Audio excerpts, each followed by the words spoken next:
ease the burden and ease the stress. So Dr. Paul Valbuena is here from Valbuena 360 Wellness. He's joining us with some ideas on helping kids get through stress. And we were talking during the commercial break.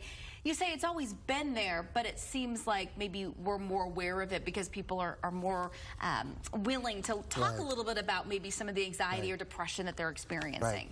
Well, I think the incidence is much higher these days, and I think it's really because of what's happening in today's world. There's been a lot of things, some negative things that have happened due to untreated mental health, and I think now it's really becoming a forefront and really becoming a more important thing to address, especially in our young ones and in our college. In college, suicide is actually the second leading cause of death right now. So how do we identify this in our kids, or how do we have a healthy dialogue and conversation so that they know that they can come to you as a parent for some guidance? Right. I think it's important to educate, number one, educate yourself as parents, educate your children. I think the awareness that's happening today, there's so many resources that are out there right now. And I think if we can educate ourselves on how to talk to our children and how to explain to them that, hey, it's okay to feel like this, I think that's going to be very important. So that's step one. Right. What do we need to do next?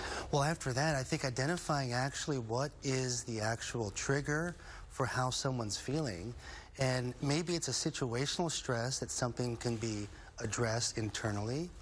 But until you actually look into it deeper, you might need to seek help from a mental health provider. Because everyone has anxiety, everyone has some type of bad day. We really look at extremes of depression, extremes of anxiety. And anytime that it affects your normal flow of life, your social functioning, your professional functioning, your academic functioning, you really got to look at that as gauges. So what would you say to somebody who maybe is experiencing anxiety for the first time?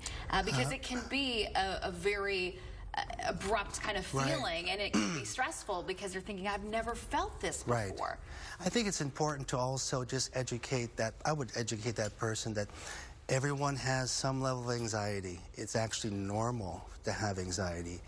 I think it's abnormal not to have anxiety, but to have the extremes of anxiety, again, those need to be identified.